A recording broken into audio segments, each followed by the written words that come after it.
Bien, entonces, sin más preámbulos, vamos a iniciar. Y hoy me gustaría que fuéramos al libro de los Salmos. Y vamos a estar revisando el Salmo 73. Hemos estado hablando en repetidas ocasiones acerca de la resurrección de Jesús. Hoy quizás hacemos un paréntesis y vamos al Salmo 73 porque hay algo interesante que quiero que veamos acá, que tiene que ver con nuestra esperanza en Cristo, en la palabra de Dios, nuestra esperanza en Dios, y tiene que ver también con nuestro ánimo como seres humanos. Si ustedes se dan cuenta, la Biblia tiene una diversidad de literatura. No todos los libros de la Biblia son iguales en estilo y en género, pero sí todos llevan un mismo propósito de revelar la grandeza de Dios, el plan de Dios para la humanidad. Pero específicamente el libro de los Salmos, como poesía, tiene unas características muy notorias en la forma en la que transmite su mensaje. Por ejemplo, si nosotros nos ponemos a leer un libro como el libro de Romanos, la carta de Pablo a los romanos, como que sentimos que mientras estudiamos el libro de Romanos no podemos ir como tan rápido como quisiéramos, porque hay varios detalles teológicos y reflexivos que hacen que tengamos que prestar mucha atención por el hecho de la complejidad que el libro como tal encierra. Pero cuando vamos a los salmos, nosotros encontramos unas expresiones emotivas, encontramos situaciones de la vida diaria, encontramos expresiones de pena, expresiones de llanto, de dolor, de decepción, todas esas cosas que a veces pareciera que no tienen que ver con el creyente, pero sí tienen que ver con el creyente. Porque el creyente, a pesar de haber colocado por pura gracia toda su esperanza en Cristo, el creyente sigue siendo un ser humano que adolece, que se preocupa, que tiene situaciones que pudieran entrarles en ciertas dificultades, en ciertos tambaleos.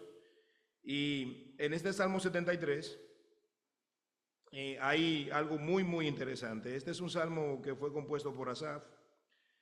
Asaf se entiende como un levita, un cantor, un director de alabanza, uno que tenía que presentarse en el santuario para alabar el nombre de Dios. Y el pueblo debe alabar el nombre de Dios. O sea, cuando venimos en la mañana y estamos cantando himnos, es algo que la iglesia debe hacer.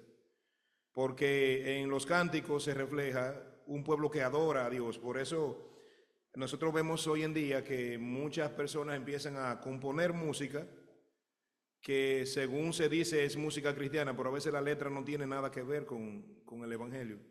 Son cánticos que apuntan quizás a otras cosas. Por ejemplo, a veces hay letras de canciones ambiguas que solamente dicen te alabo, te adoro, te amo, pero ¿a quién? O sea, las alabanzas de Dios tienen el nombre de Dios. Y entonces es interesante que pensemos en el libro de Salmos. Esto más que ser escritos en forma de historia, son escritos en forma de poesía, porque eran alabanzas que se cantaban. Y mire usted la sustancia que tenían estas alabanzas. Mire cuántas cosas dicen, porque son expresiones del pueblo hacia Dios, pero que son expresiones que Dios mismo coloca en el corazón del pueblo para que este pueblo le adore conforme a su voluntad. Lleva por título El destino de los malos. Y dice el versículo 1: ciertamente es bueno Dios para con Israel, para con los limpios de corazón. En cuanto a mí, casi se deslizaron mis pies, por poco resbalaron mis pasos, porque tuve envidia de los arrogantes, viendo la prosperidad de los impíos, porque no tienen congojas por su muerte, pues su vigor está entero. No pasan trabajos como los otros mortales, ni son azotados como los demás hombres.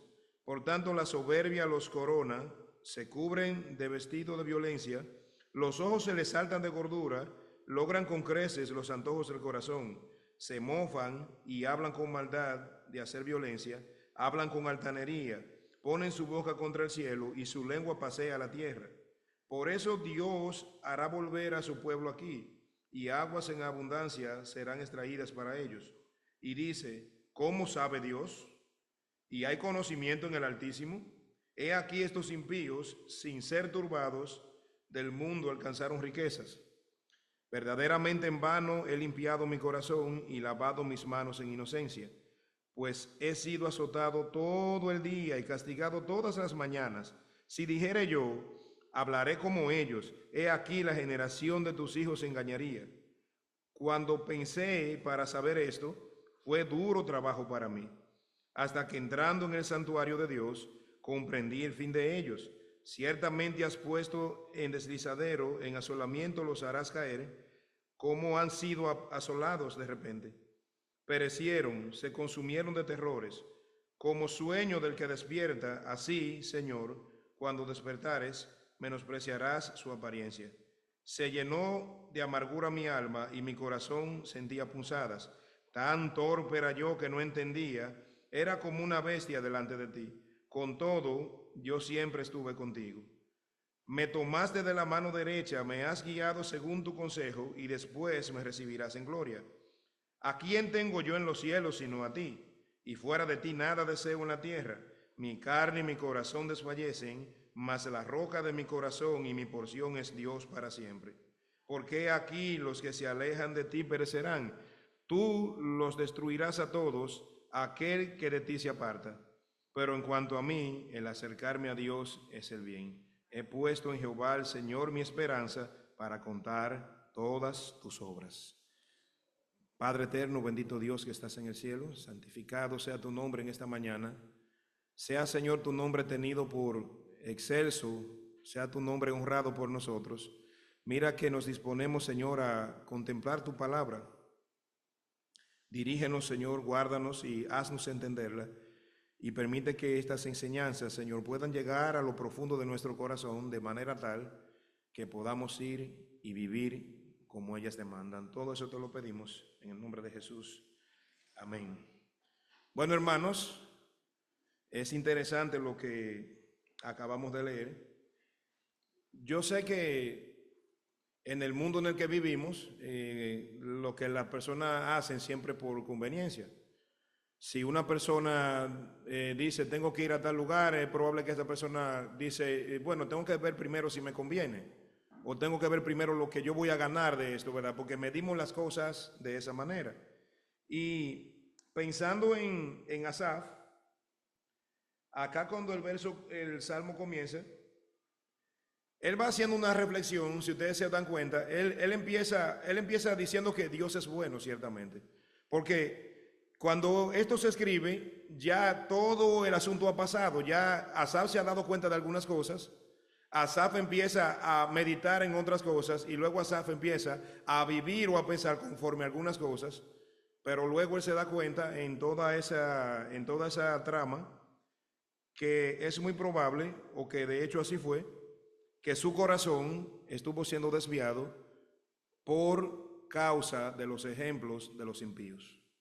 Por ejemplo, yo no sé si los que están acá, y dudo que sea el caso, yo no sé si los que están acá, que trabajan en algún lugar, en los empleos donde ustedes están, todos son creyentes. Es así. ¿Verdad que nosotros trabajamos con gente que no son creyentes? Vivimos en barrios que no son creyentes. O sea, el Hijo de Dios está metido en la tierra y es muy probable que el 90% de la gente con la que nosotros nos relacionamos en el diario vivir entre semana y semana no son personas que tienen una relación con el Señor. Y es interesante esto que nos enseña a nosotros. Por ejemplo, a veces ustedes ven algunas religiones monásticas, por ejemplo, algunas órdenes sacerdotales que le dicen a los que se entran a eso, le dicen, tienes que apartarte del mundo, tienes que irte allá al Tíbet y vivir en completa separación del mundo, una vida monástica, ¿verdad? Mucha gente hace esto. Mucha gente se retira y dice, yo me voy a retirar del mundo para no contaminarme. Pero entonces, el pueblo de Dios tiene una característica diferente. El pueblo de Dios ha sido mandado a vivir en el mundo, pero no conforme al mundo. O sea, nosotros tenemos que estar en los lugares que siempre estamos, pero no viviendo como ellos, porque entonces, ¿cuál es la misión de nosotros? Testificar delante de ellos. Por ejemplo, Israel, a Israel se le dio una misión que Israel debía ser luz a las naciones. La prosperidad de Israel, los pactos condicionales donde Dios decía, si tú me obedeces, yo te bendigo. Si tú haces esto, yo hago tal cosa. Esos eran pactos condicionales donde Dios dijo, tú me haces esto, yo hago el otro. Esa prosperidad que Israel debía tener no era la finalidad en sí. Israel no fue llamado a ser una nación próspera, fue llamado a ser una nación santa. Pero, ¿qué función tenía la prosperidad que Dios le iba a dar a ellos? Bueno, es que la prosperidad se ve siempre a los ojos de la persona. Cuando nosotros estamos bien, las personas lo van a notar indiscutiblemente. Entonces, cuando la persona nota que uno está bien, eso produce curiosidad. Entonces, ¿qué era lo que Dios quería? Dios quería tener un pueblo santo, apartado, con la ley de Dios, y un pueblo próspero. Entonces, cuando las demás naciones dijeran, oye, es que yo quiero saber de dónde viene tu prosperidad, no era para que ellos dijeran, es que yo trabajo mucho, es que yo soy muy dedicado, es que yo soy especial. No, es que esa prosperidad viene de Dios. Y si tú quieres esa prosperidad, tú tienes que venir a Dios. Y esto no es evangelio de prosperidad. Hay gente que predica mucho el tema de dinero, pero esto tiene que ver exactamente con que Dios da riquezas que sobrepasan las riquezas que tú y yo pensamos. Muchísimo más, muchísimo más. Pero yo pongo el ejemplo acá porque Asaf fue tentado. Y así podemos ser nosotros tentados también. ¿Tentados en qué sentido? Bueno, yo estoy seguro que usted y yo conocemos personas que no son cristianos y económicamente tienen una mejor vida y que le va bien. Y uno lo mira así y uno dice, qué cosa tan extraña, ¿verdad? Dice uno, qué complejidad de la vida. Porque se supone, y es todo lo que pasó con Asaf y puede pasarnos a nosotros, se supone que si Dios, como dice la palabra, es el dueño de todo cuanto hay y de todo cuanto existe, y si yo le estoy sirviendo a Él en Templo Bíblico 126 o donde quiera que yo esté en una congregación que alaba el nombre de Dios, y yo diga, pero yo no entiendo, entonces como que hay algo raro, o yo no entiendo bien el asunto, o Dios se está equivocando. Sí, porque es que yo digo, bueno, es que si yo soy una persona que me congrego, que yo leo la Biblia, que yo me esfuerzo, que yo oro, que yo hago esto, y yo estoy pasando trabajo. Y aquellos que lo que viven es de parranda en parranda, de fiesta en fiesta, siempre tienen y están felices, ¿verdad? Qué complejidad de la vida. Eso le llegó a la mente a Asaf, porque esas son las debilidades de nosotros, no puede pasar a nosotros. Yo veía un chiste de alguien que decía, yo veo a todo el mundo echando para adelante y todo el mundo le va bien y todo el mundo, entonces al único que no le va bien a mí. Eso le pasaba a Asaf. Asaf estaba preguntándose eso. Y recuerdan cuál era el oficio de Asaf. Asaf era un levita, un adorador, un cantor. Qué complejidad, ¿verdad? Porque si lo medimos en términos humanos, vamos a decir que si yo soy amigo del jefe en un sitio, yo digo, pero nadie puede estar mejor que yo, porque yo soy el canchanchan del jefe. Quizá dirás, yo hasta he descuidado mis cosas, porque de hecho los levitas tenían que atender el templo. A los levitas se les dijo, ustedes no van a recibir un terreno, una porción, porque la porción de ustedes soy yo, dijo Dios. Yo soy la porción de ustedes están dedicados a mí, y yo soy lo que ustedes necesitan. Entonces, es interesante que Asaf, más que cualquier otro, podía decir, pero ven acá, si uno que yo conozco debe estar pegado o beneficiado por Dios, ese debería ser yo, porque yo soy un levita, por Dios. Entonces él dice, ciertamente es bueno Dios para con Israel, para con los limpios de corazón. Y mira lo que dice, ya reflexionó, porque esto está como invertido. Mientras él dice esa cosa buena acerca del nombre de Dios, ya es porque él pasó por todo eso y ahora esto queda aquí escrito para testimonio. En cuanto a mí, casi se deslizaron mis pies. O sea, o sea, cuando yo digo yo casi cometo un error, es porque yo voy rumbo a cometerlo. Es muy probable que ya yo vaya para allá, que ya yo amarré todo lo que iba a hacer y después, pero ven acá, ¿y dónde que yo voy, verdad? La misericordia de Dios, oportuna, para generar una gran reflexión. Dice, en cuanto a mí, casi se deslizaron mis pies, por poco resbalaron mis pasos, porque tuve envidia de los arrogantes. viendo la prosperidad de los impíos. Envidia, un sentimiento de desear lo que no nos pertenece. Pero mira qué cosa. Dios habla tan claro habla Dios a la vida de Asaf, que Asaf incluso él determinó lo que él había sentido. No es como cuando podemos ser sorprendidos en un error que queremos como quizás justificarlo, como taparlo. No, lo que pasa fue que fueron momentos que Dios sabe. Mira, Dios, no diga que Dios sabe. Lo que es y lo que no es, no es. O sea, Dios es como tajante en esa parte. Entonces, ¿qué es lo que le está diciendo? Sentí envidia. ¿De quién sintió envidia? De los impíos. Y eso sí que es triste, hermanos, porque nosotros recordamos de dónde Dios nos sacó. Y volvemos al tema de la moralidad. Por ejemplo, siempre es inevitable que yo piense en eso. Siempre yo recuerdo ese momento que yo le había dicho a alguien que yo me había arrepentido y él decía, ¿y qué era lo que usted hacía? Que tuvo que arrepentirse, que usted robaba, usted mataba, pero que no se trata de eso. Probablemente nunca has matado, nunca has robado, nunca te has embriagado, nunca has hecho una cosa tan grave que la sociedad dice esto sí está mal, pero hay una naturaleza pecaminosa en nosotros. Incluso en la mínima cosa que nosotros pensamos que es una cosita sencilla, estamos ofendiendo a Dios en esa parte. Por ejemplo, el pecado se peca por cosas que hacemos, se peca por cosas que pensamos y por cosas que dejamos de hacer. O sea, estamos acorralados. Pecamos cuando no hacemos lo que debemos hacer, pecamos cuando hacemos lo que no debemos y pecamos hasta de pensamiento y hasta de intención y de todas las formas vida y por haber. Por ejemplo, en un asunto tan práctico como la pareja, ¿verdad? Pudiera ser que nosotros hicimos algo que no está correcto.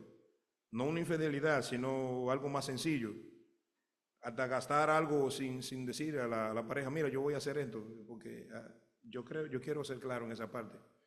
La Biblia es muy clara en lo que establece. Nosotros nos topamos, aún dentro de las iglesias, personas que pudieran ser machistas y mujeres que puedan ser feministas también dentro de la iglesia. Yo le entregué mi vida al Señor, pero cuidado o sea, con cierta reserva. Eso es un problema serio, porque la Biblia nos enseña, Pedro nos enseña que debemos abandonar la vana manera de vivir que aprendimos de nuestro Padre. Sí, yo acepté a Cristo, pero yo aprendí muchas mañas. Y conforme yo crezco en la palabra, yo no sé si a usted le pasa, pero a mí me pasa cada momento. A veces yo estoy estudiando la palabra y me encuentro una cosa y yo, madre mía, como que yo no iba por ahí, en ese sentido yo no iba por ahí. Porque a veces usted oye consejos de ese tipo, por ejemplo, ay no, hermana, mire, las cosas no son así, tenga cuidado, ¿verdad? Pero, o sea, no, a veces hay un consejo que viene desde el sentimiento y no de la palabra, entonces el sentimiento es complicado. Porque el sentimiento debe ser como regulado por la palabra de Dios. Y tenemos que pensarlo de esa manera. Yo digo que si la iglesia quiere tener éxito, debe entrar en la palabra. Si quiere tener éxito, ya, o sea, porque es que somos seres humanos, por Dios. Asaf sintió envidia de los impíos. O sea, él decía, yo no entiendo cómo es que yo soy un siervo de Dios y los impíos están mejor que yo. Entonces, eso es preocupante cuando eso pasó muchas veces en el pueblo de Israel. El pueblo de Israel, después de salir de la esclavitud, anheló muchas veces volver. Ay, ¿qué no daría yo por estar allá? Porque cuando estábamos con Faraón teníamos de todo. Por eso es lo que el diablo hace. Darnos cositas, ¿verdad? Para que uno esté... yo recuerdo que cuando salía de un trabajo que tenía, que había renunciado, porque había conseguido otro empleo, yo decía contra, pero hay un asunto difícil aquí, porque cuando uno renuncia, a uno pierde derechos. Cuando yo digo sí me voy, uno pierde derechos. Ahora, cuando son ellos que te sacan, tienen que mandarte para tu casa con todo lo que te corresponde. Entonces yo usé la vía del diálogo. Yo dije, mira, yo me voy a ir como quiera, pero si es posible que me puedan dar lo que me corresponde, pues yo no me voy a poner bravo. Ah, sí, vamos a ver. Finalmente y no me dieron nada. Pero antes de eso yo había hablado con una persona que me asesorara en cuanto a eso. Y usted sabe que todos los consejos que esa persona me dio no eran buenos. Por ejemplo, tú quieres que te den lo tuyo, comienza a llegar tarde, háblale mal a la gente, dile al jefe en la puerta de la oficina que no es el que sabe que eres tú, para que tú Entonces yo dije, espérate, ¿y cómo me hace quedar eso a mí? Muy mal me hace quedar. Entonces esta persona me dijo, bueno, mi hermano, ahora tu problema es tu religión.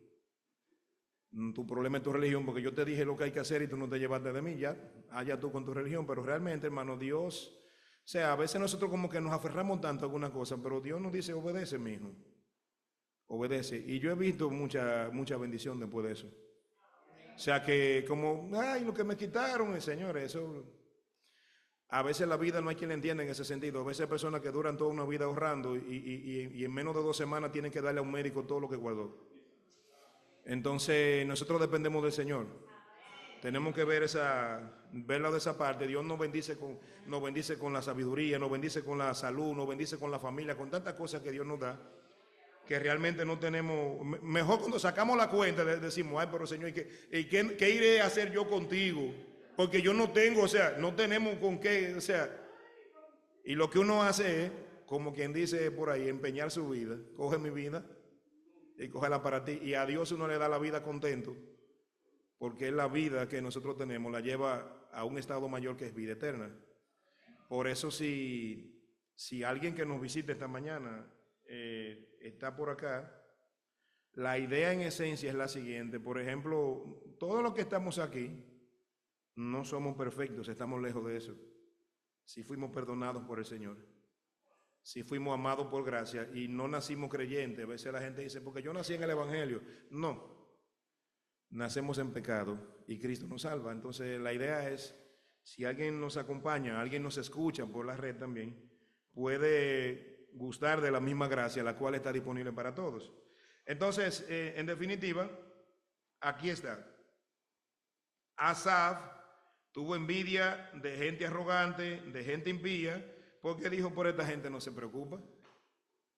Mira cómo estoy yo con todos los afanes del mundo y esta gente vive así como me da la ganariamente. Ellos viven como ellos quieren, ellos hacen lo que les da la gana. Yo tengo envidia realmente de ellos. Y sigue él pensando, porque eso era lo que le estaba pensando. Ellos no pasan trabajo, no tienen tristeza, o sea, su vigor es entero, están fuertes. Yo llego a mi casa desbaratado y esa gente está, o sea, todo el tiempo como con el pecho abierto. Yo no sé, yo no entiendo. Pero luego entonces vuelve y cruza otro pensamiento. Por tanto, la soberbia lo corona su propio orgullo. Incluso dice que se cubren de vestido de violencia, o sea, violencia. La violencia puede venir de varias maneras. Hay gente que ejerce violencia sobre los demás, aun cuando le impone cosas, solamente atento a su poder. Ellos disponen, ¿verdad? Ellos violentan los derechos de los demás. Ellos no tienen que ver con lo mismo que tú. Por ejemplo, hay gente que tiene que pasar todos los trabajos del mundo. Ellos violentan porque ellos evaden esos trabajos. Ellos no pasan esas necesidades. Incluso hay gente que se las arregla, ¿verdad? La gente, mientras más tiene, más quiere. Entonces se las arreglan para vivir como una vida a veces superior a la de los demás. Y eso hace que muchos derechos de otras personas sean violentados. Luego dice, se mofan, o sea, se burlan. Los ojos se les saltan de gordura. En Dominicana hay un refrán que dice, fulano está gordo y colorado. Eso es como que quien dice que yo no sé, la gente asocia la gordura con el bienestar, pero los médicos dicen otra cosa. Los médicos dicen la gordura no es salud. No es salud la gordura. Sí, yo la última vez que fui al médico, me dijo el médico, baje por lo menos 25. Por lo menos 25 baje, sí. Sí, porque en mi familia hay una tendencia de padecer de problemas de reumáticos, dolores de coyunturas. Y una vez se me ha quitado, pero una vez yo estaba así y me dice el médico, mira, tú tienes una cosa que eso no tiene cura, porque es un problema que sale como quiere. Pero tú lo que puedes hacer es eliminar eso cambiando el estilo de vida. Si eso te va a salir a los 50 o los 60, si tú sigues como va, se te va a desarrollar a los 40 o a los 41. Va a venir antes, o sea, ellos siempre dicen, tu estilo de vida saca antes lo que te va a matar. Lo trae como antes de tiempo, entonces, pero dice acá, se ven en apariencia como así, como en un bienestar completo. Y finalmente, antes de que detengamos un momento, dice acá, ponen su boca contra el cielo y su lengua pasea la tierra. Esos son los sabios según la carne. Hay gente que tiene opinión sobre todo. usted confió en Cristo por pura gracia y hay gente por ahí que viene, ven acá para decirte algo de cristianismo. Eso es una locura, te dicen ellos, ¿verdad? Ellos te hablan así, como con esa soberbia de que ellos saben lo que tú estás haciendo y ellos te dicen a ti que tú estás errado, cuando tú sabes que Jesucristo verdaderamente se levantó y que dio salvación, y ellos siguen porfiando con eso, pero esos son los que pasean su lengua por toda la tierra, hablando como de manera soberbia. Y en el 11 dice que ellos dicen, ¿cómo sabe Dios? ¿Hay conocimiento en el Altísimo? O sea, ellos dicen, ¿y será verdad que tú dices que Dios y que sabe cosas? Y que Dios verdaderamente, o sea, ellos se burlan directamente del atributo de la omnisapiencia de Dios. Ellos dicen, Dios no sabe nada. De hecho, hay unos que te dicen, Dios no existe, y si existe, no sabe tanto como tú crees. Porque ellos viven hablando de una fuerza mayor, de una cosa. Entonces, fíjese usted, como forma de meditación, fíjese usted de quién estaba envidioso Asaf. ¿Quiénes son nuestros ejemplos hoy en día? O sea, ¿a quiénes envidiamos? ¿Acaso he visto yo un ejemplo bíblico con el cual yo quisiera identificarme o yo quiero ser como uno de los famosos que conozco? Como esa gente que se nos presentan a veces con esa prosperidad, ¿verdad? Y más adelante vamos a ver lo que pasa con ellos y vamos a ver la gran reflexión final por la cual atravesó Asaf. El Señor les bendiga, hermanos, en este primer momento.